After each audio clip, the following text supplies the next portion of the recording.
ಸಹೃದಯ ಬಂಧುಗಳೇ ನಮಸ್ಕಾರ. ನಾನು ನಿಮ್ಮ ಪ್ರೀತಿಯ ಉಮಾರ್ಯವಣ್ಣ, ದೂರದ ಸಿಂಗಪುರ್. 12ನೇ ಶತಮಾನದಲ್ಲಿ ನಡೆದಂತಹ ಕ್ರಾಂತಿಯನ್ನ ಇನ್ನು 1000 ವರ್ಷಗಳಾದರೂ ಕೂಡ ಯಾರೂ ಮರೆಯಲಿಕ್ಕೆ ಸಾಧ್ಯವಿಲ್ಲ.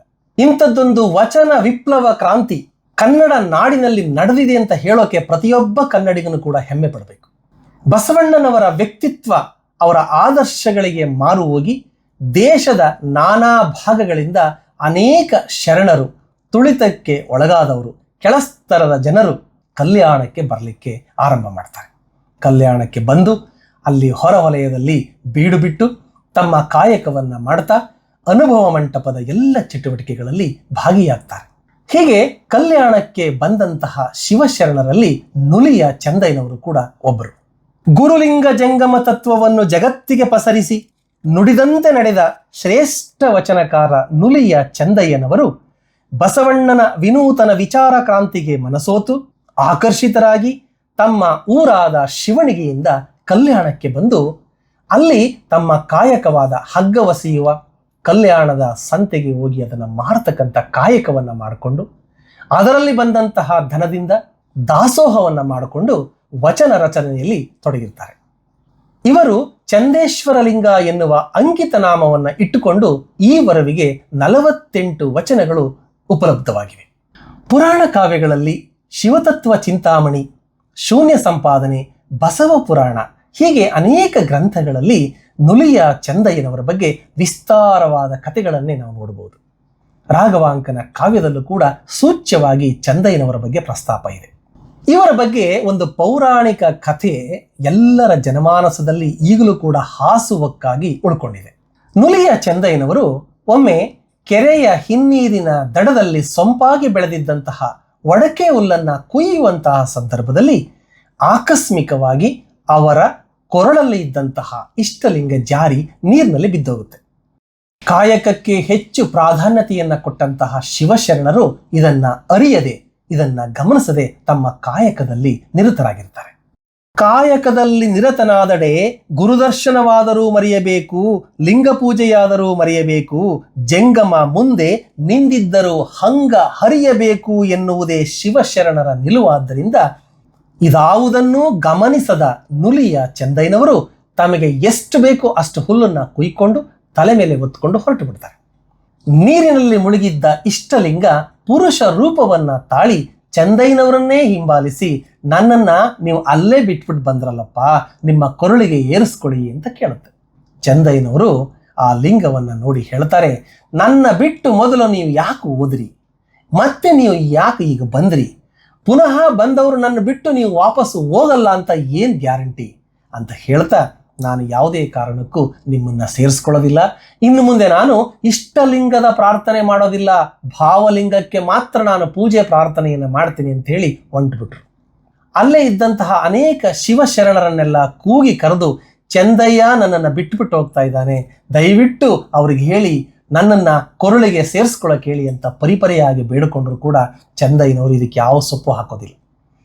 ಹಾಗಾಗಿ ಆ ಚಂದಯ್ಯನವರೇ ಹೇಳಿದ್ರಲ್ಲ, ನನ್ನನ್ನು ಬಿಟ್ಟು ಹೋಗಲ್ಲ ಅನ್ನೋದಕ್ಕೆ ಏನು ಸಾಕ್ಷಿ ಅಂತೇಳಿ, ಓಹೋ ಹೌದಾ, ನೀನು ಸಾಕ್ಷಿ ಕೇಳಿದ್ಯಲ್ವಾ, ಸಾಕ್ಷಿನೇ ತರ್ತೀನಿ ಅಂತ ಹೇಳಿ ಅಲ್ಲೇ ಪಕ್ಕದ ಆ ಕೆರೆಯ ದಡದಲ್ಲಿ ಬಟ್ಟೆ ಒಗೆಯುವ ಕಾಯಕವನ್ನು ಮಾಡುತ್ತಿದ್ದಂತಹ ಮಡಿವಾಳ ಮಾಚಿದೇವರನ್ನು ಕೂಗಿ ಕರೆದು ಎಲ್ಲ ವಿವರಗಳನ್ನು ಅವರಿಗೆ ಹೇಳಿ ಆ ಮಡಿವಾಳಿ ಮಾಚಿದೇವರಿಗೆ ಬೇಡ್ಕೊಳ್ತಾರೆ ಲಿಂಗಯ್ಯನವರು, ನನ್ನಂತಹ 10 ಲಿಂಗಗಳು ಚಂದಯ್ಯನವ್ರಿಗೆ ಸಿಗುತ್ತೆ, ಆದರೆ ಚಂದಯ್ಯನಂಥ ಒಬ್ಬ ಸದ್ದು ಭಕ್ತ ನನಗೆ ಯಾವಾಗಲೂ ಸಿಗೋದಿಲ್ಲ, ಹಾಗಾಗಿ ನನ್ನನ್ನು ಅವನ ಕೊರಳಿಗೆ ಏರಿಸ್ಕೊಳ್ಳೋಕ್ಕೆ ನೀವು ದಯವಿಟ್ಟು ಹೇಳಿ ಅಂತ ಹೇಳಿ ಮಾಚಿದೇವರನ್ನು ಪ್ರಾರ್ಥನೆ ಮಾಡಿಕೊಳ್ಳುತ್ತೆ. ಮಾಚಿದೇವರು ಬಂದು ತಮ್ಮ ಹಿರಿತನದ ಮಾತುಗಳನ್ನು ಹೇಳಿ ನ್ಯಾಯ ಪಂಚಾಯಿತಿಯನ್ನು ಮಾಡಿ ಆ ನುಲಿಯ ಚಂದಯ್ಯನವರಿಗೆ ಹೇಳ್ತಾರೆ, ಇಲ್ಲಪ್ಪ, ಗುರು ಲಿಂಗ ಜಂಗಮ ಯಾವಾಗಲೂ ಒಟ್ಟೊಟ್ಟಿಗೆ ಇರಬೇಕು, ಹಾಗಾಗಿ ಹೇಗಾದರೂ ಮಾಡಿ ಇದನ್ನು ನಿನ್ನ ಕೊರಳಿಗೆ ಏರಿಸ್ಕೋ ಅಂತ ಹೇಳಿ ಅವರನ್ನು ಒಪ್ಪಿಸ್ತಾರೆ. ಮಡಿವಾಳ ಮಾಚಿದೇವರ ಮಾತಿಗೆ ಬೆಲೆ ಕೊಟ್ಟು ಚಂದಯ್ಯನವರು ಹೇಳ್ತಾರೆ, ನಿಮ್ಮ ಮಾತಿಗೆ ಬೆಲೆ ಕೊಟ್ಟು ನಾನು ಇವರನ್ನು ಒಪ್ಕೊಳ್ತೇನೆ, ಆದರೆ ಒಂದು ಕರಾರಿದೆ, ನನ್ನ ಜೊತೆ ಈ ಲಿಂಗದೇವರು ಕೂಡ ಕಾಯಕ ಮಾಡಬೇಕು, ಹೋಗಿ ಹುಲ್ಲನ್ನು ಕತ್ತರಿಸ್ಕೊಂಡು ಬರಬೇಕು, ಹಗ್ಗವನ್ನು ನುಲಿಬೇಕು, ಕಲ್ಯಾಣದ ಸಂತೆಗೆ ಹೋಗಿ ಮಾರ್ಕೊಂಡು ಬರಬೇಕು, ನನ್ನ ಜೊತೆ ಒಂದಷ್ಟು ದಿನ ಕಾಯಕವನ್ನ ಮಾಡ್ಕೊಂಡಿರಬೇಕು, ನನಗೆ ಇವರ ಬಗ್ಗೆ ನಂಬಿಕೆ ಬಂದಾಗ ನಾನೇ ಇವರನ್ನ ಕೊರಳಿಗೆ ಏರಿಸ್ಕೊಳ್ತೇನೆ ಅನ್ನುವ ಕರಾರಿನ ಮೇಲೆ ಅವರನ್ನ ಒಪ್ಕೊಳ್ತಾರೆ. ಆವಾಗ ಮಾಚಿದೇವರು ಮರುಪ್ರಶ್ನೆಯನ್ನು ಮಾಡ್ತಾರೆ. ಏನು ನುಲಿಯ ಚೆಂದಯ್ಯನವರೇ, ನೀವು ಲಿಂಗದೇವರ ಕೈಯಲ್ಲೂ ಕಾಯಕವನ್ನ ಮಾಡಿಸ್ತೀರಾ ಅಂತ ಪ್ರಶ್ನೆ ಮಾಡ್ತಾರೆ. ಆಗ ನುಲಿಯ ಚೆಂದಯ್ಯನವರು ಹೇಳ್ತಾರೆ, ಗುರುವಾದಡು ಕಾಯಕದಿಂದವೇ ಜೀವನ್ಮುಕ್ತಿ, ಲಿಂಗವಾದಡು ಕಾಯಕದಿಂದವೇ ವೇಷದ ಪಾಶ ಹರಿವುದು.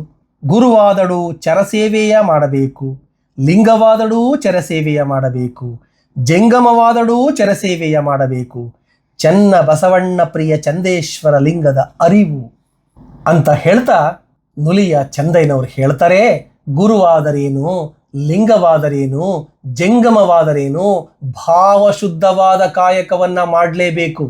ಪ್ರತಿಯೊಬ್ಬರು ಕೂಡ ದುಡಿದು ತಿನ್ನಬೇಕು. ಹಾಗಾಗಿ ಈ ಲಿಂಗದೇವರು ಕಾಯಕವನ್ನ ಮಾಡಲೇಬೇಕು ಅಂತ ಹೇಳ್ತಾರೆ. ಆಗ ಲಿಂಗದೇವರು, ನಾನು ಇಂಥ ಚಂದದ ಶರಣನನ್ನು ಬಿಟ್ಟು ನನ್ನ ಕೈಲಿ ಇರಲಿಕ್ಕೆ ಸಾಧ್ಯವಿಲ್ಲ, ನಾನು ಕಾಯಕವನ್ನಾದರೂ ಮಾಡಿಕೊಂಡು ಈ ಶರಣನ ಜೊತೆಗೆ ಇರ್ತೀನಿ ಅಂತ ನಿರ್ಧಾರ ಮಾಡಿ ಆವತ್ತಿಂದ ನುಲಿಯ ಚೆಂದಯ್ಯನವರ ಜೊತೆಗೆ ಕಾಯಕದಲ್ಲಿ ಲಿಂಗಯ್ಯನವರು ಕೂಡ ನಿರತರಾಗ್ತಾರೆ. ಹೀಗೆ ಒಮ್ಮೆ ನುಲಿಯ ಚೆಂದಯ್ಯನವರು ಹೊಸೆದಂಥ ಹಗ್ಗಗಳನ್ನ ಕಲ್ಯಾಣದ ಸಂತೆಗೆ ಹೋಗಿ ಮಾರ್ಕೊಂಡು ಬರಲಿಕ್ಕೆ ಲಿಂಗಯ್ಯನವರು ಹೋಗಿರ್ತಾರೆ.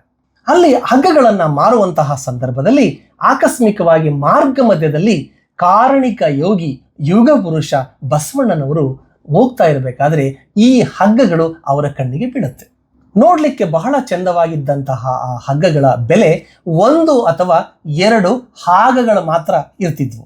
ಆದರೆ ಬಸವಣ್ಣನವರು 50 ಹಾಗಗಳನ್ನ ಕೊಟ್ಟು ಆ ಹಗ್ಗಗಳನ್ನ ಖರೀದಿ ಮಾಡ್ತಾರೆ. ಲಿಂಗಯ್ಯನವರಿಗೆ ಬಹಳ ಖುಷಿ ಆಗ್ಬಿಡುತ್ತೆ. ಓಹೋ, 1 ಅಥವಾ 2 ಹಾಗಗಳಿಗೆ ನಾನು ಪ್ರತಿನಿತ್ಯ ಮಾರ್ಕೊಂಡು ಹೋಗ್ತಿದ್ದೆ, ಇವತ್ತು ನನಗೆ 50 ಹಾಗಗಳು ಬಂದಿದೆ. ಇದನ್ನ ನೋಡಿದ ತಕ್ಷಣ ನಮ್ಮ ಚೆಂದಯ್ಯನವರು ಖುಷಿ ಆಗ್ಬಿಡ್ತಾರೆ. ಖುಷಿಯಾಗಿ ಇವತ್ತು ನನ್ನನ್ನ ತಮ್ಮ ಕೊರಳಿಗೆ ಏರಿಸ್ಕೊಳ್ತಾರೆ ಅಂತ ಏನೇನೋ ಕನಸುಗಳನ್ನ ಹೊತ್ಕೊಂಡು ನುಲಿಯ ಚೆಂದಯ್ಯನವರನ್ನ ನೋಡ್ಲಿಕ್ಕೆ ಆ ಲಿಂಗದೇವರು ಬರ್ತಾರೆ. ಬಂದು ನಡೆದ ಎಲ್ಲ ವಿದ್ಯಮಾನವನ್ನ ಹೇಳಿದ ತಕ್ಷಣವೇ ಅವರು ಕೋಪೋದ್ರಿಕ್ತರಾಗಿ ಕಾಯಕ ಅಂದರೆ ಏನು, ದುಡಿಮೆ ಅಂದರೆ ಏನು, ಅದರ ಪ್ರತಿಫಲ ಅಂದರೆ ಏನು ಅನ್ನೋದನ್ನ ವಿವರವಾಗಿ ಲಿಂಗದೇವರಿಗೆ ಹೇಳ್ತಾರೆ. ನುಲಿಯ ಚೆಂದಯ್ಯನವರು ಎಂತಹ ಶ್ರೇಷ್ಠ ಶಿವಭಕ್ತ, ಎಂತಹ ಶ್ರೇಷ್ಠ ಕಾಯಕ ತಪಸ್ವಿ ಅಂತ ಹೇಳೋದಕ್ಕೆ ಇದೊಂದು ವಚನ ಸಾಕು.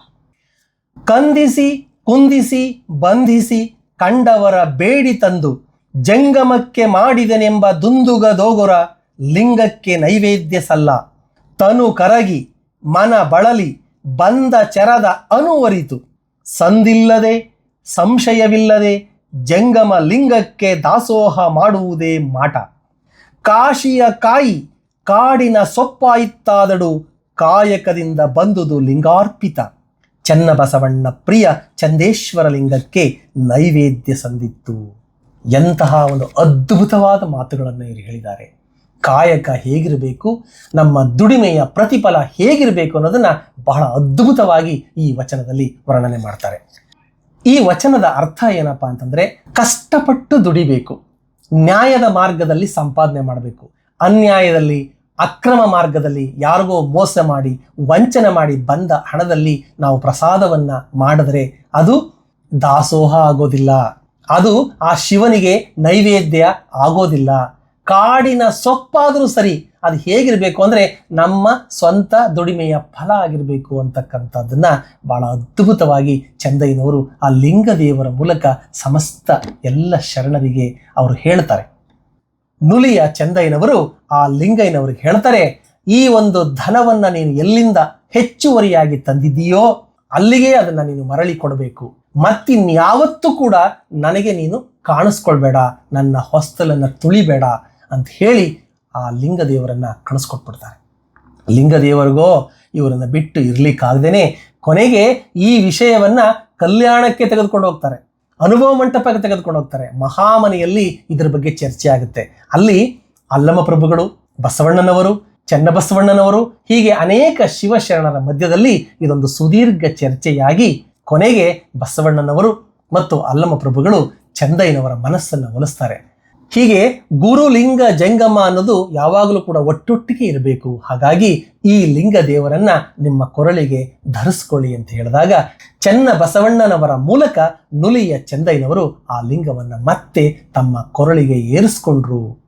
ಹೀಗೆ ಆ ನುಲಿಯ ಚೆಂದಯ್ಯನವರ ಕಾಯಕ ನಿಷ್ಠೆ ಮತ್ತು ಕಾಯಕ ಭಕ್ತಿ ಎಲ್ಲವೂ ಕೂಡ ಅನುಭವ ಮಂಟಪದಲ್ಲಿ ಪ್ರತಿಯೊಬ್ಬರೂ ಕೂಡ ಮಾತನಾಡಿಕೊಂಡ್ರು. ಹಾಗೆ ಶ್ರೇಷ್ಠ ಒಬ್ಬ ಕಾಯಕ ತಪಸ್ವಿ ಅಂತ ಅನ್ನಿಸ್ಕೊಂಡ್ರು. ಹೀಗೆ ಚನ್ನಬಸವಣ್ಣನವರ ಮೂಲಕ ನುಲಿಯ ಚೆಂದಯ್ಯನವರು ಮತ್ತೆ ಕೊರಳಿಗೆ ಧರಿಸ್ಕೊಂಡ್ರು ಅಂತಕ್ಕಂತಹ ಒಂದು ಕಥೆಯ ಸತ್ಯಾಸತ್ಯತೆ ಏನೇ ಇರಲಿ, ಇಲ್ಲಿಂದ ತಿಳಿಯ ಬರೋದು ಏನು ಅಂತಂದ್ರೆ ಚೆಂದಯ್ಯನವರು ಎಷ್ಟೊಂದು ನಿಷ್ಠಾವಂತ ಪ್ರಾಮಾಣಿಕ ಕಾಯಕ ಜೀವಿಯಾಗಿದ್ರು ಅಂತಕ್ಕಂಥದ್ದು ನಮ್ಗೆ ಅರ್ಥ ಆಗುತ್ತೆ. ಹೀಗೆ ಕಲ್ಯಾಣದ ಕ್ರಾಂತಿ ಆಗುತ್ತೆ. ಆಗ ನೂರಾರು ಸಾವಿರಾರು ಶರಣರ ಮಾರಣ ಹೋಮಗಳು ಆಗುತ್ತೆ. ಆ ಸಂದರ್ಭದಲ್ಲಿ ಎಲ್ಲ ಶಿವಶರಣರು ತಮ್ಮ ವಚನ ಕಟ್ಟುಗಳನ್ನು ತಲೆ ಮೇಲೆ ಬೆನ್ನ ಮೇಲೆ ಒತ್ಕೊಂಡು ಆ ಕಲ್ಯಾಣದಿಂದ ದಿಕ್ಕಾಪಾಲಾಗಿ ಬೇರೆ ಬೇರೆ ದಾರಿಯನ್ನು ಹಿಡ್ಕೊಂಡು ಹೊರಟು ಬಿಡ್ತಾರೆ. ಆಗ ನುಲಿಯ ಚೆಂದಯ್ಯನವರು ಚನ್ನಬಸವಣ್ಣನವರ ಒಡಗೂಡಿ ಉಳುವಿಗೆ ಬಂದು ನೆಲೆಸ್ತಾರೆ. ಅಲ್ಲಿ ಚನ್ನಬಸವಣ್ಣನವರು ಲಿಂಗೈಕ್ಯವಾದ ನಂತರ ಎಣ್ಣೆ ಒಳೆಗೆ ಅಕ್ಕನಾಗಮ್ಮ ಮತ್ತು ಇವರಿಬ್ಬರು ಬಂದು ಅಲ್ಲಿ ನೆಲೆಸ್ತಾರೆ. ಆ ಎಣ್ಣೆ ಒಳೆನಲ್ಲಿ ಅಕ್ಕನಾಗಮ್ಮನವರೂ ಕೂಡ ಲಿಂಗೈಕ್ಯರಾದ ಮೇಲೆ ಚೆಂದಯ್ಯನವರು ಅಲ್ಲಿಂದ ಹೊರಟು ಪದ್ಮಾವತಿ ಎನ್ನುವ ಊರಿಗೆ ಬರ್ತಾರೆ. ಹೀಗೆ ಪದ್ಮಾವತಿಯ ಊರಿಗೆ ಬಂದು ಅಲ್ಲಿ ದುಮ್ಮಿರಾಯನ ಧರ್ಮಪತ್ನಿಯಾದ ಪದ್ಮಾವತಿಗೆ ಶಿವಲಿಂಗ ದೀಕ್ಷೆಯನ್ನು ಕೊಡ್ತಾರೆ. ಅಲ್ಲಿ ಪದ್ಮಾವತಿ ಊರಿನ ಹೊರಭಾಗದಲ್ಲಿ ಅವರಿಗಾಗಿ ಒಂದು ಕೆರೆಯನ್ನ ಕಟ್ಟಿಸಿ ಆ ಕೆರೆಯ ಪಕ್ಕದಲ್ಲಿ ಒಂದು ಮಠವನ್ನ ನಿರ್ಮಾಣ ಮಾಡಿ ನುಲಿಯ ಚೆಂದಯ್ಯನವರನ್ನ ಅಲ್ಲಿ ಉಳ್ಕೊಳ್ಳಿಕ್ಕೆ ಈ ಪದ್ಮಾವತಿ ಏರ್ಪಾಟು ಮಾಡ್ತಾರೆ. ಅಲ್ಲಿ ಪ್ರತಿನಿತ್ಯ ಸತ್ಸಂಗ, ಸದಾಚಾರ ಹಾಗೂ ಅನುಭಾವ ಗೋಷ್ಠಿಯನ್ನ ಮಾಡ್ತಾ ತಮ್ಮ ಕೊನೆಯ ದಿನಗಳನ್ನ ಕಳೀತಾರೆ. ಅಲ್ಲಿಯೇ ಲಿಂಗೈಕ್ಯರಾಗಿ ಅವರ ಕ್ರಿಯಾ ಸಮಾಧಿನೂ ಕೂಡ ಅಲ್ಲಿಯೇ ಮಾಡಿದ್ರು ಅಂತಕ್ಕಂತಹ ಒಂದು ಮಾತುಗಳನ್ನು ಕೂಡ ಹೇಳ್ತಾರೆ. ಆ ಪದ್ಮಾವತಿ ಅನ್ನೋ ಊರಿನಲ್ಲಿ ನಮ್ಮ ನುಲಿಯ ಚೆಂದಯ್ಯನವರು ಐಕ್ಯವಾದ ನಂತರ ಆ ಊರಿನ ಹೆಸರನ್ನೇ ಬದಲಾವಣೆ ಮಾಡಿ ನುಲೇನೂರು ಅನ್ನುವ ಹೆಸರಿನಿಂದ ಈಗಲೂ ಕೂಡ ಅಲ್ಲಿ ಇದೆ. ಅವರ ಸಮಾಧಿಯನ್ನು ನೋಡ್ಬೋದು. ಹೀಗೆ ಕಾಯಕವೇ ಕೈಲಾಸ, ಕಾಯಕವನ್ನುಳಿದು ಮತ್ತೊಂದು ಇಲ್ಲ, ಗುರು ಲಿಂಗ ಜಂಗಮಕ್ಕಿಂತ ಕಾಯಕವೇ ಸರ್ವಶ್ರೇಷ್ಠವೆಂದು ಸಾರಿದ ನುಲಿಯ ಚೆಂದಯ್ಯನವರು ನಮ್ಮ ಶರಣ ಪರಂಪರೆಯಲ್ಲಿ ಅಜರಾಮರವಾಗಿ ಉಳ್ಕೊಂಡ್ಬಿಡ್ತಾರೆ. ಧನ್ಯವಾದಗಳು ಸ್ನೇಹಿತರೆ. ಮತ್ತೊಬ್ಬರು ಮಹಾ ಘನ ಶರಣರನ್ನ ಹೊತ್ತುಕೊಂಡು ನಿಮ್ಮ ಮುಂದೆ ಬರ್ತೇನೆ. ಅಲ್ಲಿವರೆಗೆ ಧನ್ಯವಾದಗಳು. Thank you.